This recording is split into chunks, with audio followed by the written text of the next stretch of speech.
Hey guys, great news for us elemental shamans today. We got some buffs actually, which I'm kind of surprised by. I wasn't expecting any changes for elemental. I was expecting a lot more nerfs though. I mean, I shouldn't really say expected because balancing has always been an issue in PvP.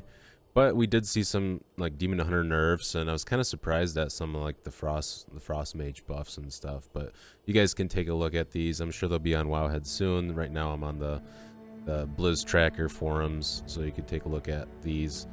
But for Shamans, apparently we got a 22% lightning bolt buff. It deals 67% increased damage now instead of 45. Chain lightning got a 15% increased damage bonus. Doesn't really matter. Icefury damage also got increased by 85%. This isn't the buffed frost shocks from Icefury. This is specifically the damage from Icefury. And they, I think, nerfed Volcanic Surge. So Volcanic Surge now increases damage of chain lightning and lightning bolt by 30%, was 50%. So they kind of nerfed Volcanic Surge, which I don't think anyone was really using anyways, and they buffed Lightning Bolt, which is actually very, very good for specifically me. And the reason I like this is because of the new build I'm going to be running. Now, before that, so Icefury says it does 25,000 damage, which is completely dog shit, and it's even less because of things like versatility. And so that getting buffed by 85% definitely makes it a harder hitting like ability that people are probably going to want to kick more.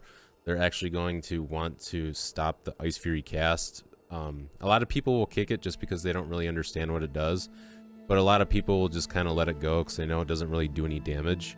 And a lot of the times you don't even use your frost shock. At least you don't use all of your frost shocks because like you're just spamming meatballs and shit. But this is a new build I'm thinking about trying out. I might try out another variation of this build as well, but I'm only going to do this when I get the tier. So Tuesday, I can get my tier now. I got my 1600 token here. If you don't know, if you hit 1600 in any rated PvP, you get a token here, and you can exchange this token for any tier piece you want. But I'm saving this, and I have my conquest maxed out here because I want to check my Great Vault and see if I can get a tier piece out of this stuff, and praying to the RNG gods that I get a piece, because if I get a piece then I can get my 4 set, because then I can buy another conquest piece and take it over to the catalyst here and turn that into tier. So right now I can get 1 conquest. Tuesday, tomorrow, I'll be able to get another one, my token, and then the Great Vault. So I should be able to get a 4 set if I get lucky. But the tier set here, so the 2 set, your Primordial Wave will cast an LE Blast at the target and grant you all 3 bonus effects. And we'll talk about the 4 set after, but the 2 set is what really defines the build that I'm going to be running. Because, so when you cast an automatic Elemental Blast, first of all, you can proc Elemental Equilibrium automatically. Because as soon as you deal all of that damage, it's going to do Fire, Frost, and Nature, and it'll give you extra damage basically for free. And this happens every 30 seconds, and your Primordial Wave is on a 45-second cooldown. So basically, every time you use Primordial Wave, you're going to get this buff. Now, you don't want to use Icefury with this, because if you're using frost damage, you're going to accidentally proc this, like maybe sometimes in between when you don't really want to.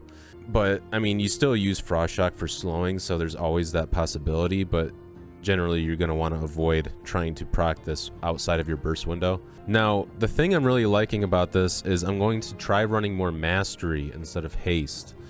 Now, the reason I'm deciding to do this is because I'm still going to be getting a lot of free casts from like Primordial Surge, my Primordial Wave, and the 4 set. And so there's still going to be a lot of like meatballs casting and stuff, and a lot of instant casts. I'm not too sure about running the full mastery build, but I want it to be harder hitting because this is going to be a much burstier build. Now, with the extra elemental overloads, running mastery, and mountains will fall, now my earth shocks and the elemental blast from my Primordial Wave with the 2 set can also trigger my mastery at 50% effectiveness. So basically what you're going to want to do is you're going to want to, I'm also running a point into Power of the Maelstrom here. Okay, so I got a Power of the Maelstrom proc now.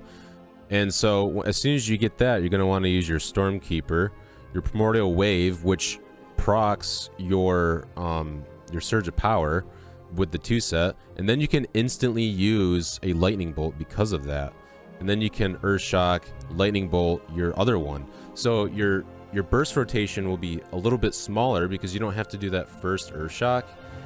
And also, once you get the 4 set, you can do basically 3 Primordial Wave casts of your Lava Burst. So you'll get the initial cast from your Primordial Wave, which makes your Lava Burst hit every Flame Shock target. But then the 4 set here says that after consuming Primordial Wave, your next 2 casts of Lava Burst also do the same thing, but at 65% effectiveness. So this burst rotation is going to be absolutely fucking nuts, especially if you're running Sky Fury, Fire Elemental. Maybe you get lucky and get some crits on like your LE Blast and your Stormkeepers and shit. I've also been thinking about running a little bit more crit, but I still think it's undervalued because of Lava Burst automatically critting. But I do want to try full mastery this time, and I think that this is going to be a massively strong rotation if you could pull it off, which the only way you're not really going to be able to pull it off is if you can't get your Stormkeeper to proc. And it's also going to be a little bit weaker if you can't get your power of the Maelstrom to proc either. Now, something else I'm thinking about running too is maybe like Lightning Rod instead of Mountains Will Fall, because then as soon as your LE Blast hits and you use your first Lightning Bolt, they're automatically taking 20% additional damage. And then your Earth Shock and then your second Lightning Bolt, that's another 20% additional damage. This makes the window a little bit tighter and a little bit harder hitting. That's like more guaranteed, but this one has a lot more potential to like kind of go above and beyond. So it's a little bit more RNG based, but I feel like it could hit a lot harder, especially when you're running full mastery, because when you're running full mastery, your overloads are just doing so much more damage, and this has a much higher chance to be effective. Because if your mastery is higher, this all these abilities will trigger more and have a 50% effectiveness. Now, something else I wanted to go over too were my embellishments. I was getting quite a few questions asked about this, actually, in my PvE gear. But so I'm running these bracers. These bracers, you have to have these bracers. So taking damage can give you 330 versatility and crit, but when you cause critical damage, which happens all the time because we use Lava Burst, or healing, can grant you 330 mastery and haste.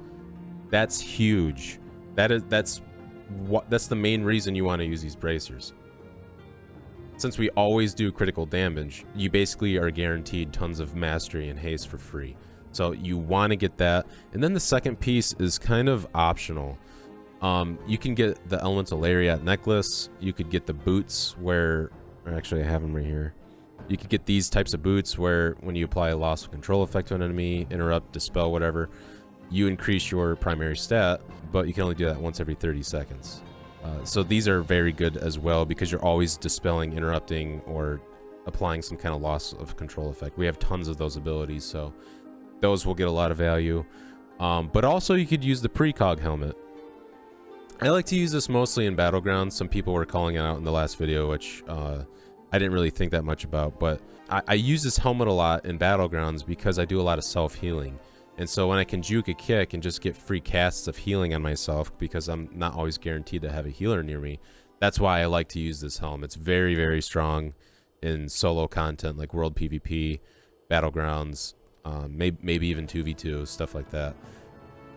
There is a cloak, but I think the cloak got severely nerfed, so you're not really going to want to use that. So I would recommend either the bracers with either the necklace, boots, or the helmet. The helmet for rated PvP is going to be a little bit undervalued compared to the other two, but you could always try it out and see how you like it. Maybe you would want to use it with all these melee cleaves going around so you can guarantee to get your Stormkeeper cast off or something like that. Or if you're going to be running the full one-shot build where you actually spec into LE Blast and stuff. But the reason I like this build so much is because it's like a mini one-shot build. And you can see I actually call it, well, no, you can't see because my camera, but I call it my mini one-shot build because you don't have to use LE Blast, but you could spec into it. See, like I'm already using Nature's Swiftness but then you can't really spam your Urshock and stuff. You got to worry about getting kicked on it. Maybe with precog you could run the LE Blast, but it's just too much micromanaging for me to actually think about wanting to use it. So the only thing that really sucks is I couldn't get a magma chamber in here. I really want to get a magma chamber because the flame shock ticks will increase the damage of your next Urshock and LE Blast. But since I'm not really speccing into LE Blast, this is mostly going to get consumed by my Urshock, and so I'm not really going to get the value for the LE Blast like I wanted for the more bursty part. So that's why I decided to go with Elemental Equilibrium, because that guarantees me that extra damage right before my Stormkeepers and on my my Lava Bursts. So I've also been getting questions on, do we use the tier set? Yes, you 100% use this tier set. The tier set looks, to me, absolutely fucking insane. Now, people are saying that, like, the tier set's nerfed by 50% in PvP. I'm not sure exactly which things are nerfed by 50%. I think they mean, like, the 70% effectiveness for the LE Blast would be nerfed by 50%, and the 65% for the additional Lava Bursts is nerfed by 50%. But, like, all the times and the buff effects you get and stuff, I think all those stay the same. I don't know. I haven't seen anything about that, but maybe one of you can tell me down in the comments below. But let me know what you guys think, and if you guys have thought of something different, let me know. But this is what I'm going to be trying out tomorrow with the new tier set. I'm very excited. I think I'm going to have a lot of success with this, and I think it's going to be a lot of fun. I'm excited that I get to try something different, but it's not too different to really be annoying, kind of like running the LE Blast build. But this seems like a very good middle ground, so I'm really excited. Let me know what you guys think about this. Let me know if you would do something different, and I'll see you guys later.